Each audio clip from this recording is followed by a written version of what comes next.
মধু ice cream কামড়ে কামড়ে মজা, একবার খাইলে বারবার খাইবার মন চাইবো। মধু আইসক্রিম।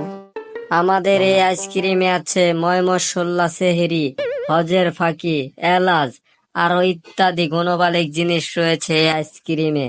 আইসক্রিমটি শেষ হওয়ার আগে তাড়াতাড়ি ছুটে আসুন দোকানের দিকে। আব্বে দাতাল, লোকটা কি বিক্রি করছে রে? আরে দেখতে পারছিস না আইসক্রিম বিক্রি করছে? চল তো খেয়ে আসি। কিন্তু আমার কাছে তো টাকা পয়সা নেই। আরে ওটা আমারও নেই, তুই চিন্তা করিস না, আইসক্রিম খেতে হলে আয়। তা দাদা, আইসক্রিমটা দাও তো দেখি, খেয়ে কেমন লাগে। আমাকেও একটা দাও। আরে দিবে দিবে, দাঁড়া আগে আমি খেয়ে দেখে নেই। হ্যাঁ অবশ্যই, এই নাও আইসক্রিম। বেশি না, মাত্র 20 টাকা। খাওয়ার আগেই টাকা টাকা শুরু করেছে। দে তো মতে ওকে একটা। ও আচ্ছা, দিচ্ছি ওকে, দাঁড়া। এই নে খা সুপার কেক। ওরে